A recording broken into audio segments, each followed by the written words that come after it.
नमस्कार, मैं हूं संतोष। सिटी न्यूज वन रीवा की सांध्यकालीन समाचार सेवा में आपका स्वागत है। प्रस्तुत हैं आज की मुख्य खबरें। सरपंच के घर लोकायुक्त पुलिस की दबिश, 10 करोड़ रुपए की आय से अधिक संपत्ति का हुआ खुलासा, कार्यवाही जारी। अज्ञात बाइक सवार हमलावरों ने बस चालक पर चाकुओं से किया हमला, घायल की हालत गंभीर, अस्पताल में किया गया है भर्ती। कबाड़ की दर्जनों दुकान पर पुलिस ने दी दबिश, संदिग्ध सामान सहित कई गाड़ियां हुई जब्त, जांच जारी। खबरें अब विस्तार से। मध्य प्रदेश में धन कुबेरों पर कार्यवाहियों का सिलसिला लगातार जारी है। लोकायुक्त पुलिस ने मंगलवार को बैजनाथ गांव की महिला सरपंच सुधा सिंह के 2 आवासों पर दबिश दी, जहां पर शुरुआती जांच में 11 करोड़ की संपत्ति सामने आई है। आपको बता दें कि आय से अधिक संपत्ति की शिकायत लोकायुक्त पुलिस को मिली थी, जिसके बाद ये कार्रवाई की गई है। रीवा जिले के हुजूर तहसील के बैजनाथ गांव की महिला सरपंच सुधा सिंह के खिलाफ लगातार अधिक संपत्ति की शिकायतें मिल रही थी, जिसके बाद मंगलवार को 20-20 सदस्यीय 2 टीमें बनाकर उनके 2 आवासों पर कार्यवाही की गई। लोकायुक्त की टीम ने जब छापेमार कार्रवाई की तो संपत्ति देखकर वो खुद हैरान रह गए। शुरुआती जांच में महिला सरपंच के पास से 11 करोड़ की संपत्ति सामने आई है। लोकायुक्त पुलिस ने सरपंच के बैजनाथ गांव और गोड़हर स्थित शारदापुरम में उनके आवास में एक साथ कार्यवाही की। बैजनाथ गांव में 1 एकड़ में आलीशान बंगला बना हुआ है, जिसमें स्विमिंग पूल भी है। शुरुआती जांच में पता चला है कि सरपंच 30 गाड़ियों की मालकिन है, जिनमें जेसीबी, डंपर सहित crusher, mixture machine, tractor, Scorpio सहित कई वाहन शामिल हैं। साथ ही सोने चांदी के जेवरात भी मिले हैं। बीमा पॉलिसी और 36 भूखंड पाए गए हैं। कुछ संपत्तियां उनके परिवार वालों के नाम हैं, जिनकी जांच भी की जा रही है। अभी लोकायुक्त की कार्यवाही जारी है, जिसके बाद और भी बेनामी संपत्तियां सामने आ सकती हैं। आइए सुनते हैं इस संबंध में लोकायुक्त एसपी राजेंद्र कुमार वर्मा से प्राप्त जानकारी के अंश।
हुजूर तहसील की सरपंच है सुधा सिंह, इनके खिलाफ शिकायत मिली थी अनुपातहीन संपत्ति की। जांच पर से जब प्रमाणित शिकायत हुई, उस पर से फिर जो है न्यायालय से इसमें माननीय न्यायालय से सर्च वारंट लिया गया और आज करीब 2 टीमों के द्वारा जो है इनके निवास पर जो है छापे की कार्रवाई की गई। इसमें जो है करीब 30 करीब बड़े वाहन मिले हैं, जिसमें जेसीबी मशीन है, चेन माउंट है, लोडर मशीन है और टैंकर हैं, पानी के टैंकर हैं, हाईवा, डंपर, इस टाइप के वाहन मिले, स्कॉर्पियो है, बोलेरो है और करीब 36 के करीब भूखंड मिले हैं अभी तक। बाकी अभी सर्चिंग चल रही है लगातार। जो है अभी तक जो करीब जो ज्वेलरी है करीब 20 लाख के आसपास की ज्वेलरी और इन्वेंट्री जो बनी है आवास की करीब 20 लाख रुपए की इन्वेंट्री। जो 36 भूखंड है, इसमें से 12 भूखंड की रजिस्ट्री मिली है, वो करीब 80 लाख रुपए के करीब मिली है। बाकी भूखंडों की अभी जानकारी ली जा रही है। कुल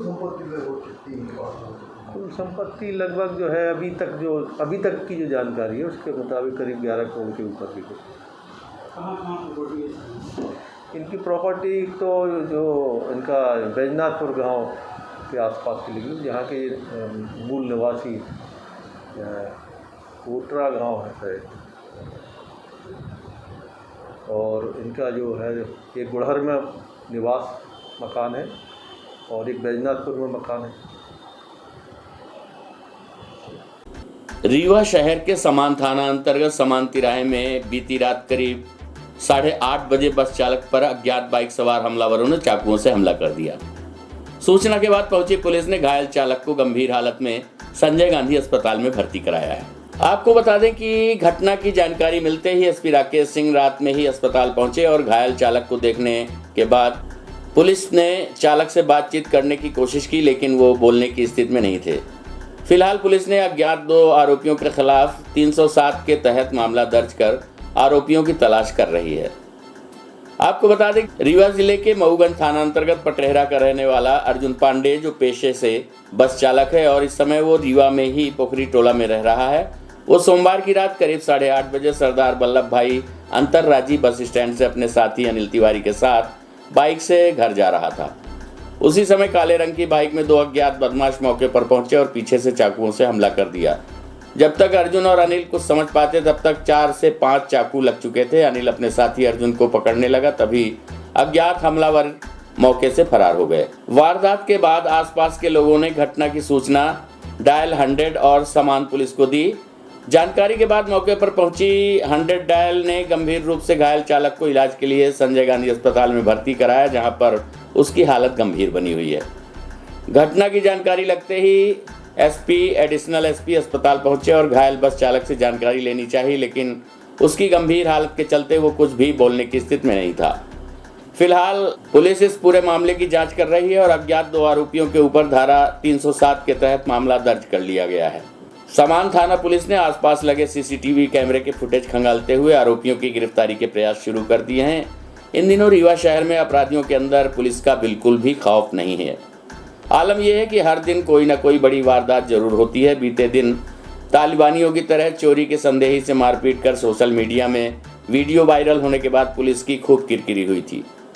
ऐसे में सोमवार की रात हुई घटना के बाद खुद एसपी राकेश सिंह सक्रिय नजर आए और वे आरोपियों का पता लगाने के लिए समान तिराहे के समीप लगे सभी सीसीटीवी कैमरे के फुटेज एकत्र करने के निर्देश समान पुलिस को दिए हैं। ऐसी आशंका जताई जा रही है कि घायल चालक और आरोपियों के बीच व्यावसायिक प्रतिद्वंदिता रही होगी, क्योंकि बस स्टैंड के अंदर अक्सर यात्री बैठाने को लेकर आए दिन बस मालिकों का आपस में विवाद होता रहता है। ऐसे में आशंका है कि शायद सवारी बैठाने को लेकर हुए पुराने विवाद के चलते उस पर हमला किया गया है। फिलहाल पुलिस इस पूरे मामले की जांच कर रही है और आरोपियों की तलाश जारी है। आइए सुनते हैं एडिशनल एसपी शिव कुमार वर्मा से प्राप्त जानकारी के अनुसार। जानकारी लगी थी करीब 8:30 बजे के आसपास की घटना है। 2 बंदे थे जो मोटरसाइकिल से जा रहे थे। एक अर्जुन दुबे था, दूसरा अनिल था। दोनों लोग जब जा रहे थे, अनिल गाड़ी चला रहा था, जो अर्जुन दुबे पीछे बैठा था उसको एक बाइक से कुछ लोग आए। एक बाइक पर 2 लोग बैठे हुए थे। उसमें से एक बंदे ने उसके चाकू मारे, 3 चाकू घाव लगे हुए उसको। क्यों मारा, किसने मारा, ये ना अर्जुन बता पा रहा है। घायल बातचीत करी उससे, लेकिन वो बता नहीं पा रहा। ना ही उसका जो दोस्त है एक साथी अनिल जिसके साथ था, वो भी बता पा रहा है। मिश्रा बस में ड्राइवर ही करता है, मऊगंज तरफ के कहीं आसपास का रहने वाला है। पता चल रहा है कि परिवार से भी अलग रहता था। अभी परिवार के कौन कौन सदस्य इसके बारे में जानकारी नहीं हो पाई। थाना मऊगंज को भी खबर कराई गई है। जो मोटर मालिक और उनका स्टाफ है वो लगातार यहाँ हॉस्पिटल में उसका सहयोग कर रहे हैं। घायल का हॉस्पिटल में भी उसके लिए प्राथमिक उपचार करके उसको आईसीयू में एडमिट करा दिया गया है। साथ ही इसमें किसके द्वारा घटना की गई है, क्यों की गई है, पुलिस पता लगा रही है। 307 का प्रकरण पुलिस ने पंजीबद्ध कर दिया 2 लोगों के विरुद्ध। रीवा के सिविल लाइन थाना अंतर्गत एक्सिस बैंक में ग्राहक और बैंक कर्मियों के बीच हुआ विवाद। ग्राहक ने बैंक कर्मियों पर लगाया मारपीट करने का आरोप।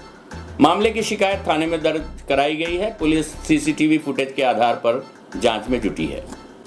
आपको बता दें कि सिविल लाइन थाना अंतर्गत शिल्पी प्लाजा में स्थित एक्सिस बैंक के कर्मचारियों के द्वारा मारपीट किए जाने का मामला सामने आया है।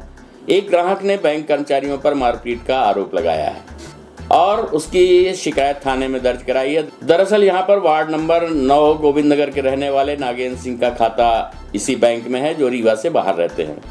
मंगलवार को उनका बेटा अंशुमान सिंह अपनी मां के साथ पिता के खाते में जमा रकम के बारे में जानकारी लेने बैंक गया था। उसका आरोप है कि जब वो बैंक में खाते के बारे में जानकारी ले रहा था तो बैंक के एक कर्मचारी और उसके साथियों द्वारा उसके साथ मारपीट शुरू की गई। उसके कपड़े भी फाड़ दिए गए।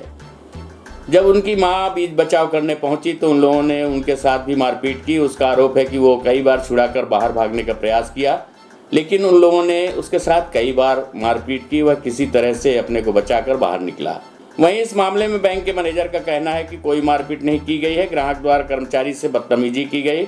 उनका कहना है कि बीच बचाव करने में जो कपड़े फट गए हैं, लेकिन बैंक मैनेजर की जो भी दलील हो, जिस तरह से ग्राहक के कपड़े फटे हुए हैं, इससे इस बात से इनकार नहीं किया जा सकता कि उसके साथ मारपीट की गई है।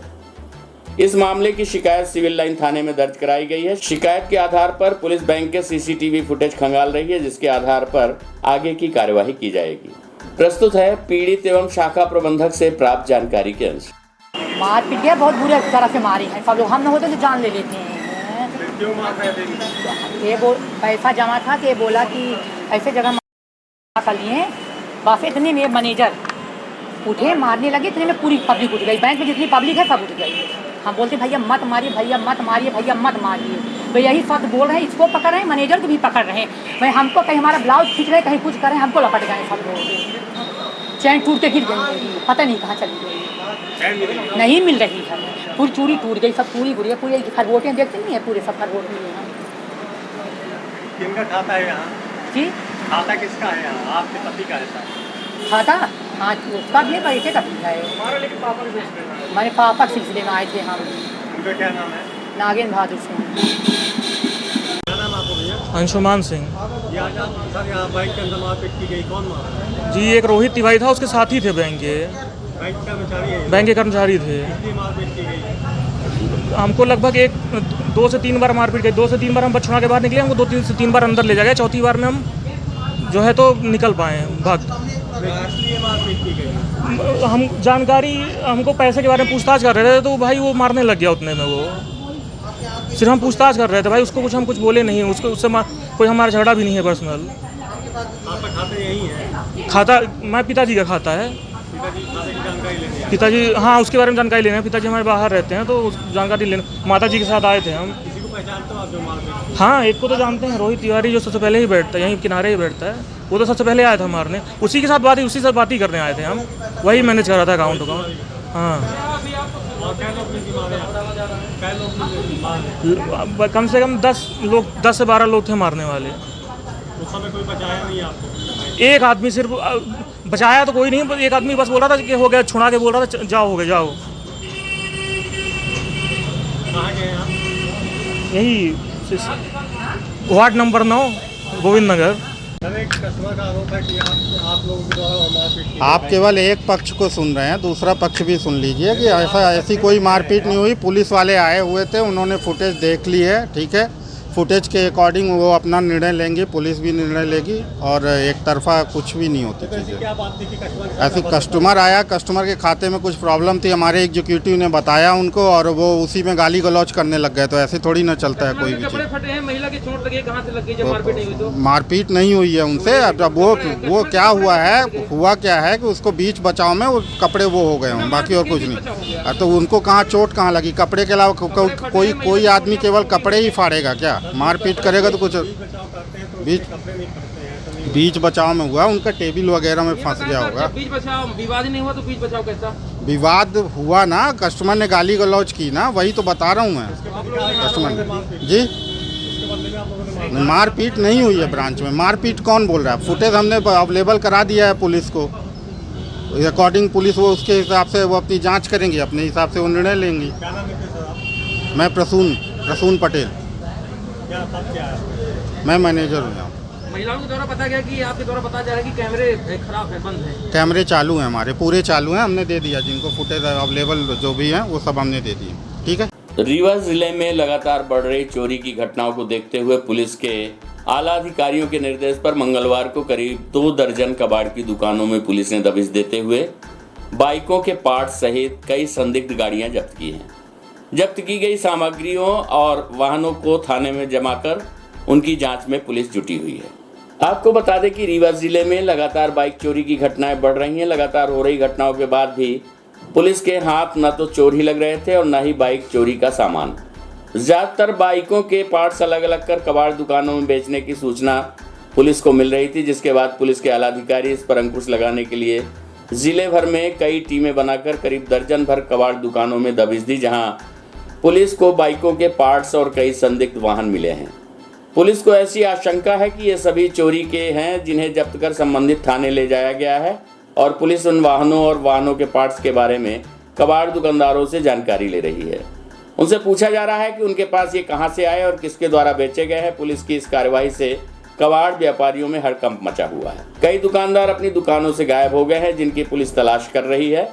इस कार्रवाई में पुलिस को भारी मात्रा में संदिग्ध सामग्रियां मिली हैं, जिन्हें अलग अलग माध्यमों से थाने लाया गया है और लगातार और भी कबाड़ दुकानों की जांच की जा रही है। वहां भी कार्यवाही की तैयारियां की जा रही हैं। पुलिस को ऐसा ही शंका है कि जो वाहन चोरी होते हैं उनका उपयोग नहीं किया जाता, बल्कि उनके पार्ट्स को काटकर कबाड़ की दुकानों में बेच दिया जाता है। इसी के चलते ये कार्यवाही की गई है। आइए सुनते हैं इस संबंध में एडिशनल एसपी शिव कुमार वर्मा से प्राप्त जानकारी के अनुसार।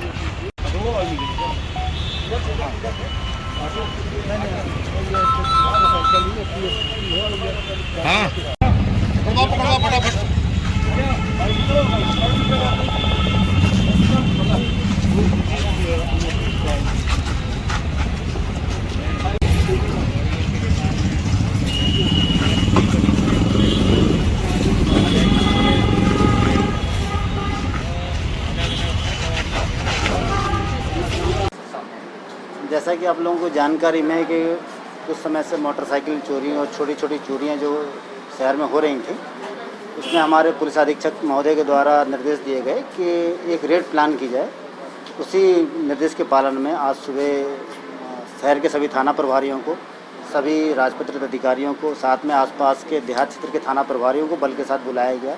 पुलिस लाइन से ही बल को बुलाया गया था और फिर पार्टी बना के करीब 15 से 20 कबाड़ियों के यहाँ रेड कार्रवाई कराई गई।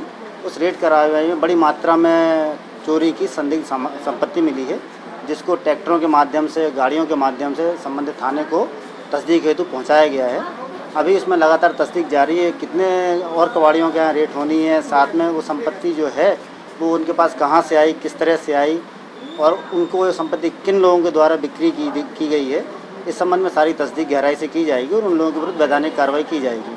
इसमें सर जैसा कि आप लोगों को वो जानकारी है कि रीवा में कोरेक्स के चलते, नशे के चलते जो हमारा यूथ है वो भटक जाता है और फिर घरों में घुस के छोटी मोटी चोरियां करना या वाहन चोरी करना, इस तरह के हरकतों में लिप्त हो जाता है। उसी तारतम्य में कि संपत्ति आखिर कहीं ना कहीं तो जाती होगी, क्योंकि कोई भी सामान या मोटरसाइकिल या गाड़ी या साइकिल कोई व्यक्ति उसका उपयोग तो कर नहीं सकता है। तो वो ये कबाड़ी जो हैं उनके द्वारा ये संपत्ति खरीदी जाती थी। इस कारण से पुलिस अधीक्षक महोदय के द्वारा रेड की गई है। रेड कार्रवाई सफल रही है और कुछ कबाड़ी जो जानकारी में आई है उनको कि भाग गए हैं, उनके विरुद्ध भी पृथक से जांच करके कार्रवाई की जाएगी। 7 ओवरलोड माल वाहन जब्त। ओवरलोड वाहनों पर आरटीओ उड़नदस्ता की सघन कार्यवाही। हम आपको बता दें कि अधिक से अधिक कमाई के चक्कर में माल वाहन हो, बस हो या ऑटो टैक्सी, सभी की फितरत है कि ज़्यादा से ज़्यादा सवारी या माल लादकर अधिक मुनाफा कमाएं, जिसके कारण क्षमता से अधिक भाड़ा या सवारियां वाहनों में भरकर जहां एक और ट्रैफिक नियमों की अनदेखी की जाती है, वहीं दूसरी ओर आए दिन दुर्घटनाएं भी सुनने को मिलती रहती हैं। हम आपको बता दें कि इसी की रोकथाम के लिए परिवहन विभाग द्वारा लगातार कार्यवाहियां भी की जाती हैं। इसी कड़ी में आज परिवहन आयुक्त के निर्देश पर ओवरलोड माल वाहनों पर दिनांक 25 अगस्त से 31 अगस्त के बीच चेकिंग अभियान जारी है। इस चेकिंग अभियान के तहत संभागीय आरटीओ उड़नदस्ता रीवा के प्रभारी श्री अलीम खान द्वारा अपने हमरा स्टाफ के साथ सघन कार्यवाही करते हुए 7 माल वाहनों पर ओवरलोड के विरुद्ध कार्यवाही कर पुलिस थाना हनुमाना जिला रीवा में जब्त कर सुरक्षार्थ खड़ा कर दिया गया है। इसके अलावा चालानी कार्यवाही कर मौके पर ही 45,000 रुपये का राजस्व भी वसूला गया है। जब्त वाहनों से संभावित राजस्व 1.5 लाख रुपए आने की संभावना है। आपको बता दें कि ये कार्यवाही हनुमाना से सीधी एवं मऊगंज हनुमाना रोड पर की गई है। आज की खबरों में बस इतना ही। कल हम पुनः हाजिर होंगे कुछ नई खबरों के साथ। तब तक के लिए हमें अनुमति दीजिए। नमस्कार।